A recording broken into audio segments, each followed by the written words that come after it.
Yes, that intro is so nice. Had to play it twice. Happy Fly Friday, you good fly nerds, you.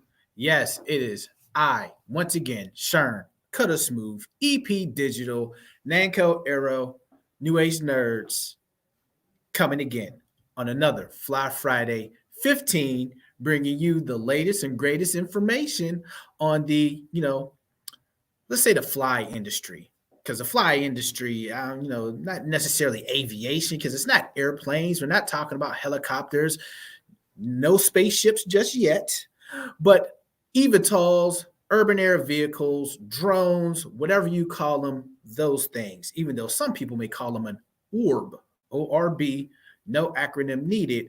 But urban air mobility, advanced air mobility is the industry we love to talk about. So, welcome. Share and like as you are on this page and watching this good stuff, giving you some good information. Please help us spread these words of education because I am here to inform you on what's happening in the industry as well as, how to protect yourself from the gimmicks in the industry.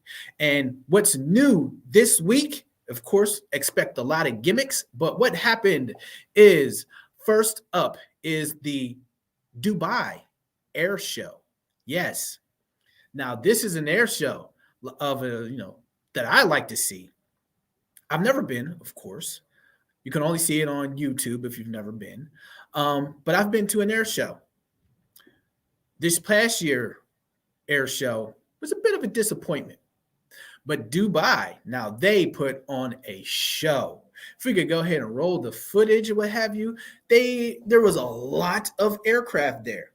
A lot of aircraft, a lot of jumbo jets, the latest and greatest and fancy jet airplanes, commercial airliners, jumbo commercial airliners.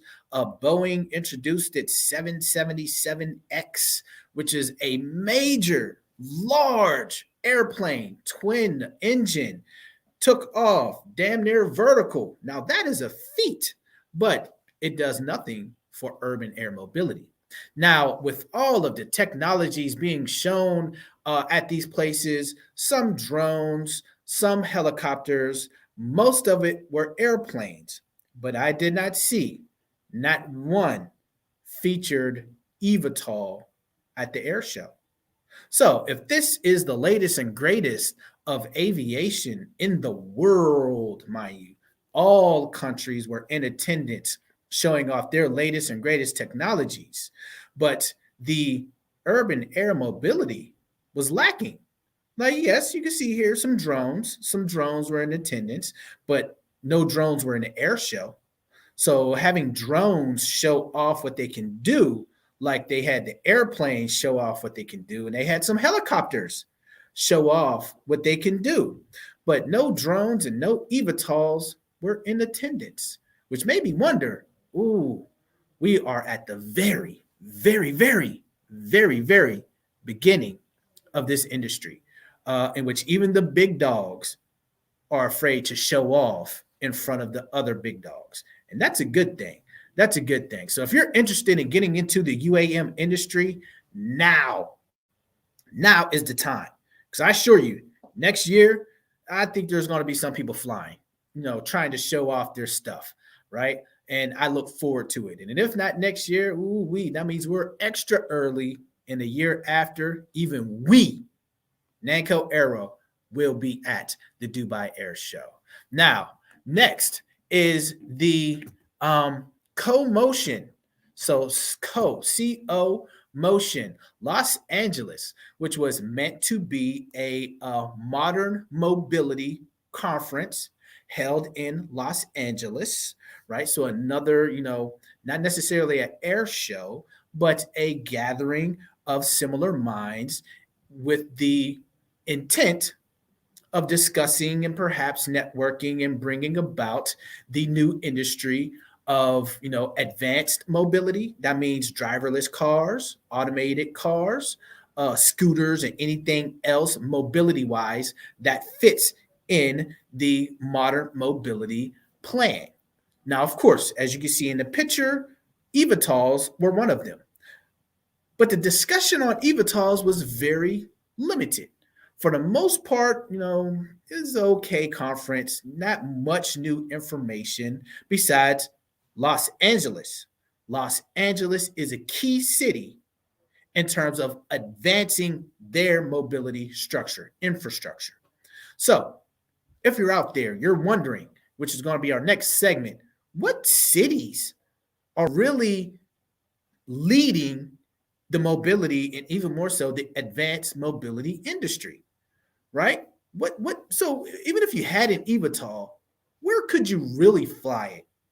What would be the best place to really, develop or bring these vehicles into the market so the market in that city is really ready to go? That city is really looking for and supporting infrastructure development. Well, that is a good question. And that brings us to what to know when buying flying cars. Because the question is, well, where is the best place for these flying cars? I mean, essentially, they can go anywhere. Not to say that, hey, you could fly from one city to anywhere in the world. No, not like that. But a flying car can exist happily in any environment, technically. But that depends on the type of aircraft. So if it's an all electric aircraft, just like Los Angeles, they have a very big initiative of electrifying all of their fueling stations. So you can find a charging station all over the place in Los Angeles. Now, if you were in Houston, well, it might be a bit difficult. Not too many places have charging stations. They're not as prevalent as Los Angeles. And I would imagine my hometown, McKeesport, they wouldn't have any charging stations. So, where can you fly these flying cars? Well, I came up with a map. And this is a marking of many different cities who are supporting the development of either the vehicles, and of course, if they're developing the vehicles, they are assisting in developing the infrastructure. So the money and the market in these cities are flowing in terms of building and driving and influencing the urban air mobility industry. So these are the pioneers. So go ahead and bring up that image whenever you get a chance, but you'll see it is worldwide. Worldwide. There's really only one continent that's missing some things, and you could pretty much guess it, but I'll let it pop up. You can go ahead and put the image on the full screen so we can see all of these cities here. It's kind of hard to see the little red dots. I wish we had a much better, higher resolution image, but I'm hoping this clears up a few things. Now, you'll notice in the US of A, those little red dots are heavy on the West Coast. So I assure you, LA, San Francisco, San Diego, those places, they are want to be, and their intent is to fully bring out urban air mobility for everybody because the population density over there is ridiculous and getting about wherever throughout the whole West Coast is a problem. And they are addressing it today. They are putting money in it today because they want to see these technologies move mobility forward. They want humans traveling as fast or as efficient as possible across the city. Now, across the rest of the US, it becomes very limited. We got Dallas, one little dot on the south you see in Texas, one little dot up in the northeast is Ohio, and that's about it. Now, in those two places, Dallas and Austin, or Dallas and Ohio, well, it's a bit limited, right? You got a few companies that are doing some things, but the infrastructure and the support just isn't there. Now, I started with the US only because we're here, not because all of US is leading. I assure you, you see the big dots in Europe,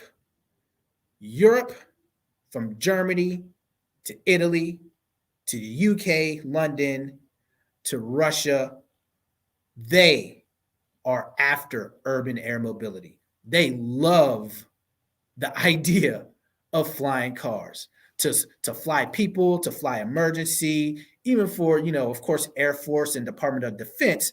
But in Europe, they really see a future of flying cars for everybody, right? Skyne, or was it Klein Vision.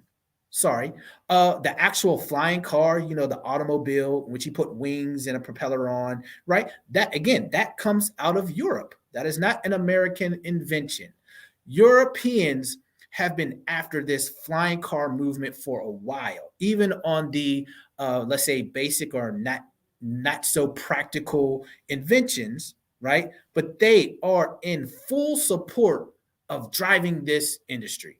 I actually came into contact with another startup, again, getting support, in which they are making flying houses.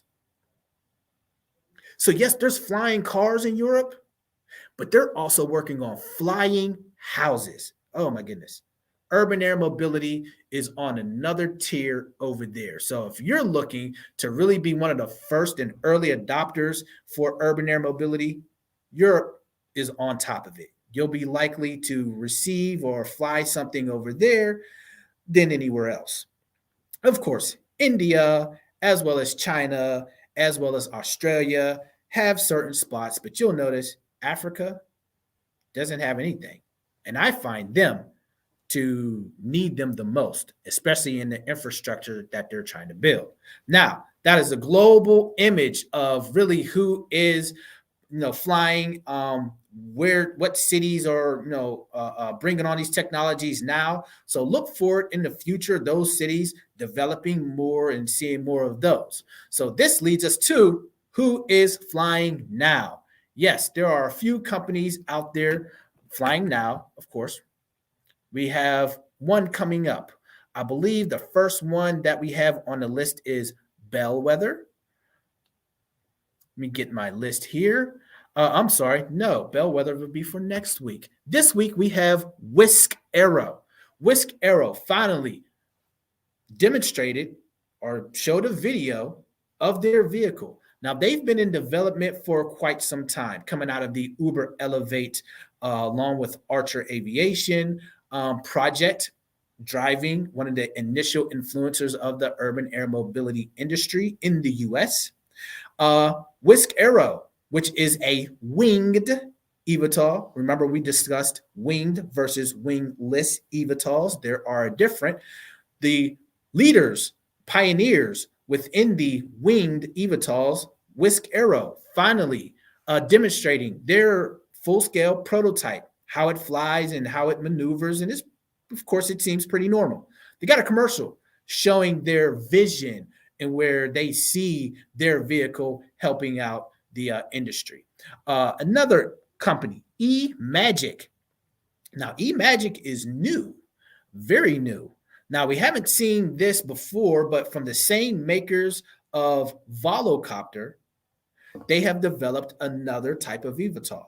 And again, you'll notice a lot of companies coming up with different concepts because there is no perfect eVTOL. There's no perfect flying car just yet. Everybody is still trying and experimenting with their ideas. That's how new this industry is. And eMagic is just one of the newest ideas, concepts to be shown. Of course, it is another winged eVTOL, but this time it's a tandem wing. You got a wing in the front and a wing in the back, and it has connected propellers along the, I guess, outer rim of the aircraft. Well, it flies, and it's okay. It's a single passenger. And we'll see where they plan to implement these types of aircraft. I'll be curious to know, like, who would really want to fly that and where would they fly it? Where could they fly this? But it's a fairly cool concept. And yes, it is operational at the moment. No videos yet, but they claim full scale is built and an image right here showing it flying. Now, Moving on to what is next happening with the urban air mobility industry. Of course, what's next? Happy Thanksgiving to everybody. We will see you most likely next Fly Friday. It'll be a Black Fly Friday. Might have something special. That might be the thing to look forward to. Well, we will see. We still have a lot of work to do in our development department. Just got some new equipment in order to get our prototypes off the ground.